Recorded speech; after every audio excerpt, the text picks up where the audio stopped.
Hi, ಎಲ್ಲರಿಗೂ ನಮಸ್ಕಾರ. ನಾನಿವತ್ತು ರಾ ಟೊಮೆಟೊ ಚಟ್ನಿ ಮಾಡ್ತಾಯಿದ್ದೀನಿ. ಸೊ ಅದಕ್ಕೆ ಬೇಕಾಗಿರೋದು 2-3 ಸ್ಪೂನ್ ಎಣ್ಣೆ.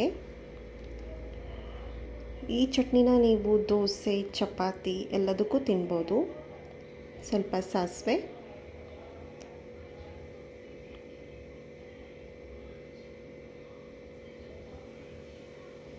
ಕರಿಬೇವು,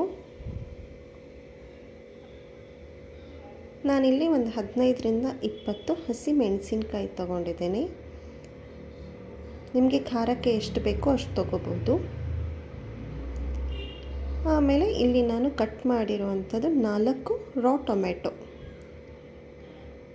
ಹಾಕ್ಕೊಳ್ತಾ ಇದ್ದೀನಿ. ಇದನ್ನು ನೀವು ಚಪಾತಿ, ದೋಸೆ, ಪೂರಿ ಆ್ಯಂಡ್ ಬಿಸಿ ಅನ್ನಕ್ಕೆ ತುಪ್ಪ ಹಾಕ್ಕೊಂಡು ತಿಂತಾಯಿದ್ರೆ ಸಖತ್ತು ಟೇಸ್ಟಾಗಿರುತ್ತೆ.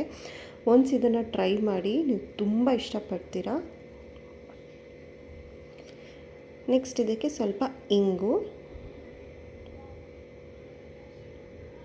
ಅರಿಶಿಣ ಪುಡಿ, ಎಳ್ಳು,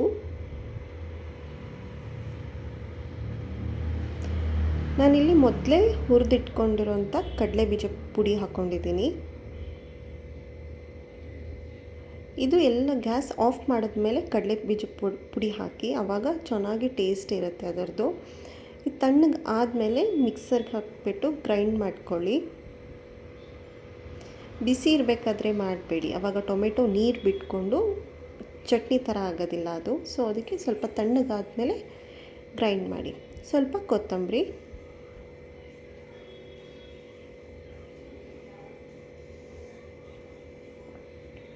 ಈ ಥರ ನುಣ್ಣಗೆ ಪೇಸ್ಟ್ ಮಾಡ್ಕೋಬೇಕು. ಇದನ್ನು ತುಂಬ ಚೆನ್ನಾಗಿರುತ್ತೆ.